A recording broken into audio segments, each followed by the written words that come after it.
Semalam sebenarnya Indonesia mencipta satu lagi sejarah. Bukan setakat berjaya menang dengan Arab Saudi, tapi diorang juga adalah tim daripada ASEAN pertama yang dapat kumpul 6 poin dalam round 3 World Cup qualifier.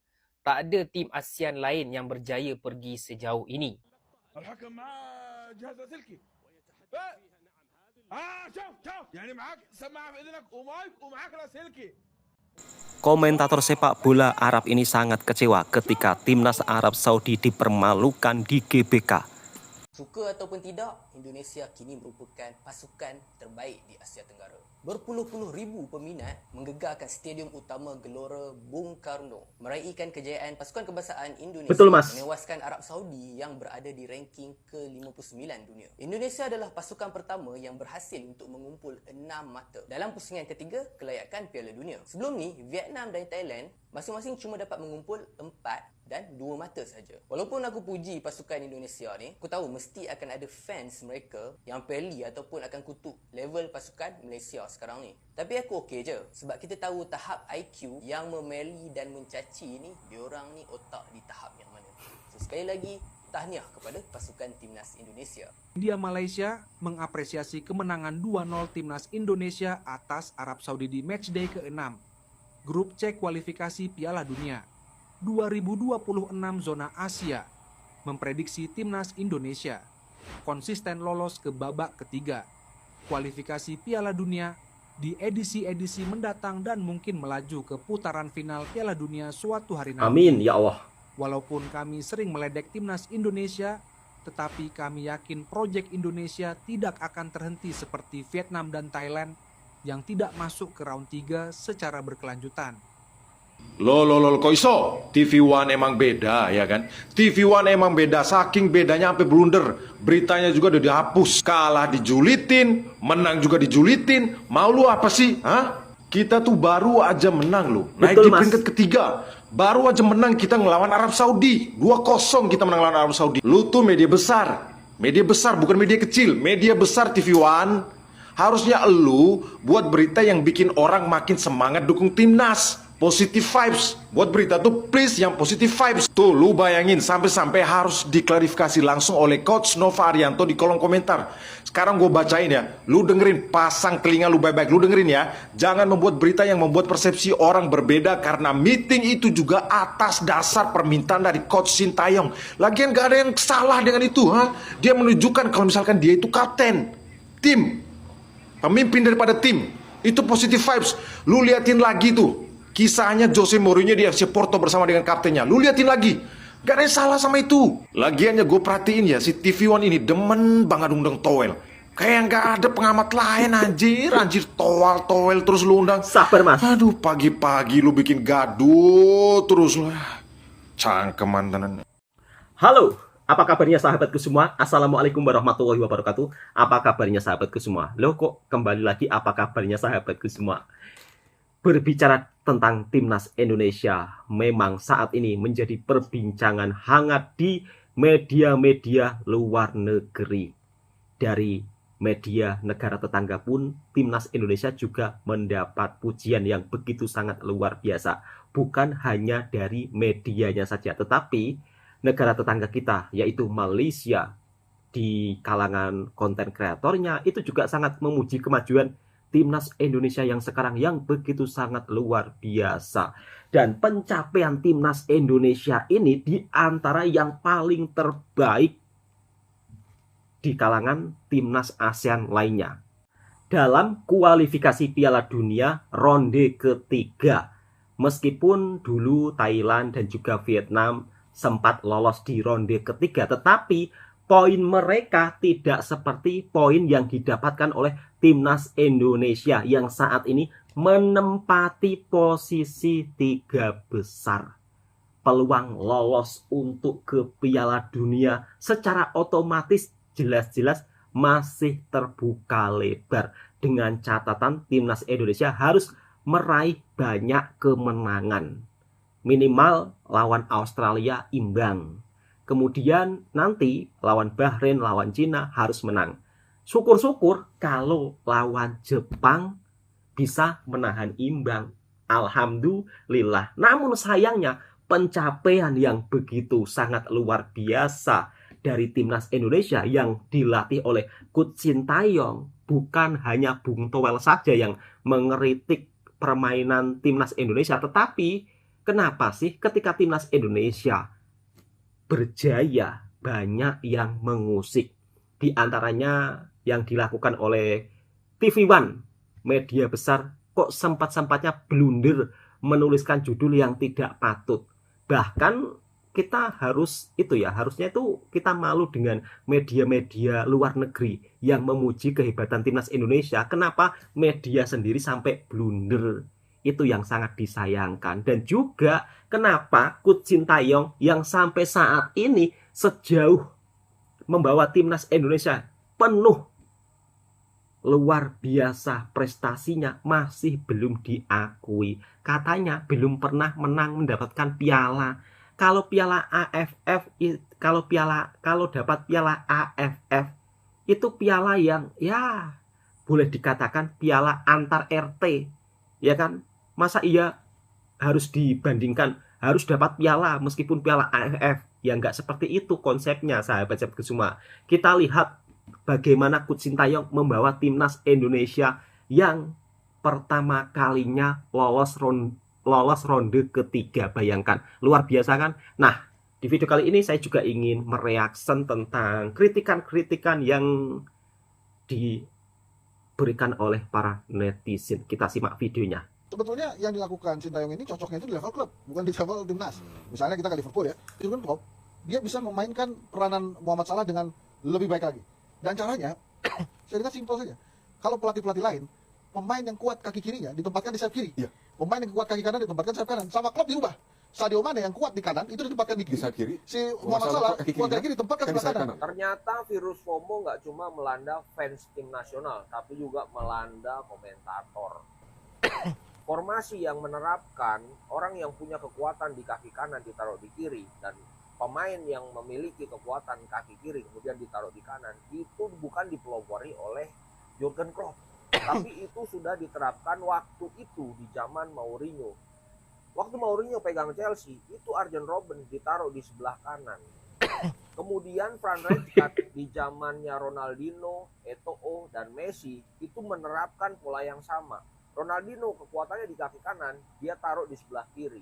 Kemudian semua tim menerapkan itu karena di saat posisinya berlawanan dengan kekuatan kaki, itu tusukan ke dalamnya lebih efektif. Minum obat dulu lah, batuk dulu.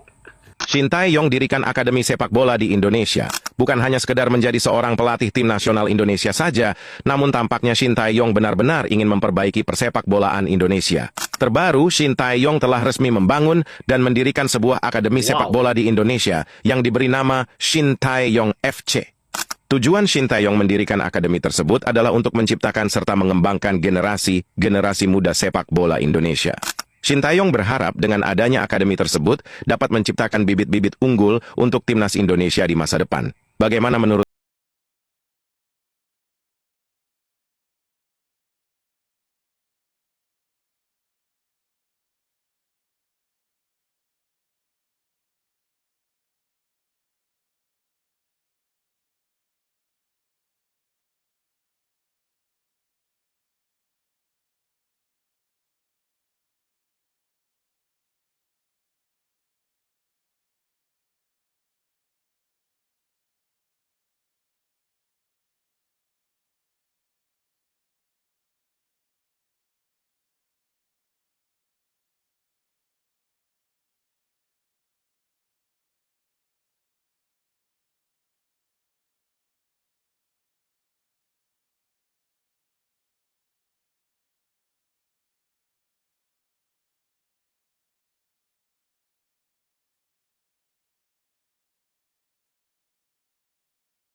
itulah teman-teman, netizen-netizen yang paling maha benar. Semoga netizen-netizen maha benar ini segera sadar, nggak gampang menghujat ketika pemain bermain jelek, juga hanya memuja ketika pemain-pemain muda ini mainnya bagus. Apalah kalian ini ya teman-teman, memuja ketika bermain bagus, menghujat ketika bermain jelek. Ayolah, segera sadar teman-teman. Tulis pendapat kalian di kolom komen ya teman-teman, tentang netizen-netizen yang maha benar ini gampang banget menghujat. Tulis pendapat kalian di kolom komen ya teman-teman. Terima kasih, mantap.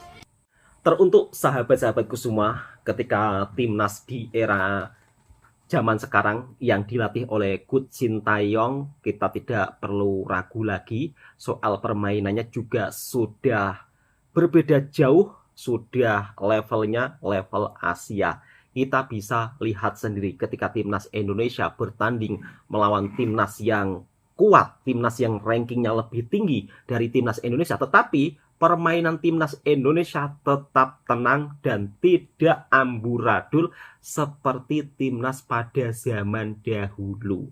Setuju atau tidak?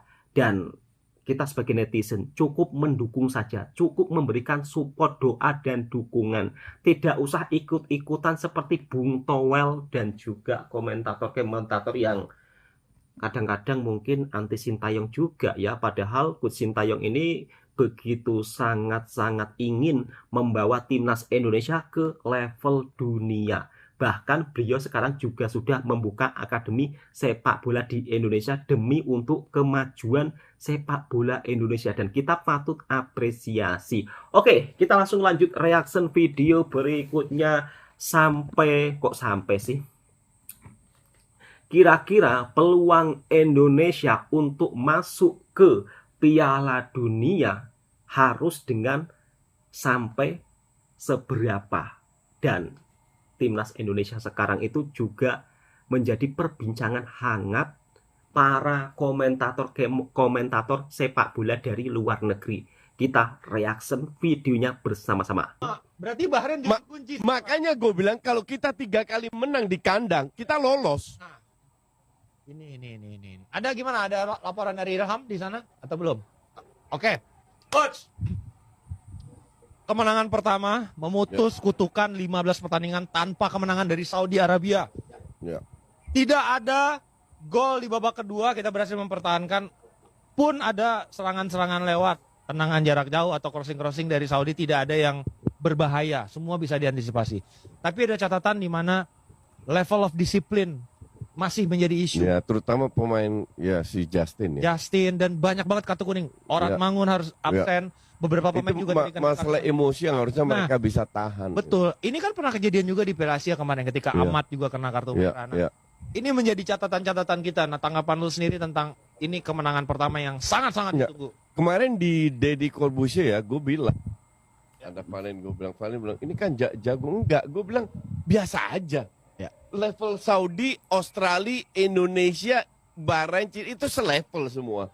Kita nggak perlu takut sama Australia pun nggak perlu. Sama Saudi pun nggak perlu sama sekali.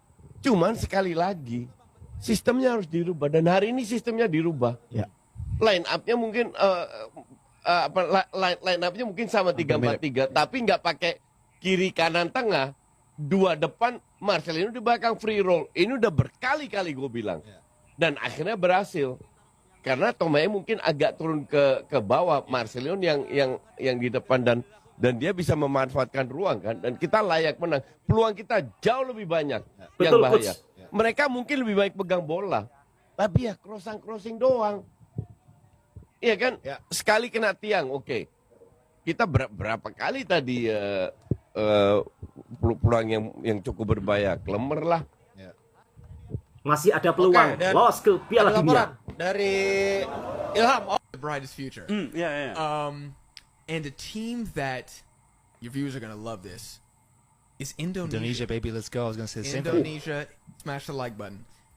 I think we're seeing a serious power shift inside. Let's just focus on Southeast Asia for a second. All right, Vietnam have kind of been on top while Park Hang-seo was the manager for the past couple years. Thailand were right behind, and Indonesia was kind of like battling Malaysia for like 3rd place. Now I think we're seeing at the past Asian Cup, the first time that they've made the knockouts in their history, massive deal. The fact that they just booty spanked arch rivals Vietnam so bad they sacked Trossier. Yeah. And are basically confirmed to round 3 of World Cup qualifying. Now, that might be where the story ends, but that still is a massive improvement from years prior. And we're looking at their U23 team, which just beat South Korea earlier today on penalties and qualified for the Olympics. I want to say the first time ever. Somebody check me. It might not be the first time. But they're in the semifinals now. And damn near half the starting 11 that's in the U23 team was in the Asian Cup. Oh, yeah. That's how young they are, man. They're the youngest team at the Asian Cup as well, and they made the knockout. Semenjak era Coach Sintayong ini, timnas Indonesia memang begitu sangat luar biasa dan membawa dampak yang begitu sangat positif bagi sepak bola Indonesia. Nama timnas Indonesia makin dikenal di dunia. Levelnya sudah berbeda. Masa iya masih kritik Coach Sintayong terus? Kritik sih boleh, tetapi jangan terlalu berlebihan. Membangun sepak bola untuk menjadi timnas yang mempunyai kekuatan besar itu tidak mudah, harus pelan-pelan. Bahkan berbagai komentator dari luar negeri pun juga memuji perkembangan sepak bola yang ada di Indonesia saat ini. Dan peluang timnas Indonesia untuk masuk ke Piala Dunia tanpa perlu ronde keempat itu masih terbuka lebar. Dan mudah-mudahan tahun depan perlawanan melawan Australia, Indonesia juga bisa meraih kemenangan. Ayo timnasku, maju nan jaya. Cukup sekian informasinya. Bahkan kita bisa lihat sendiri sahabat-sahabatku semua, media berbagai luar negara, luar negeri itu pun sangat-sangat membincangkan timnas Indonesia. Luar biasa. Jangan sekali-kali kita meremehkan timnas Indonesia sendiri. Tapi anehnya, kenapa masih ada orang yang tidak suka timnas Indonesia maju gitu loh. Oke, assalamualaikum warahmatullahi wabarakatuh.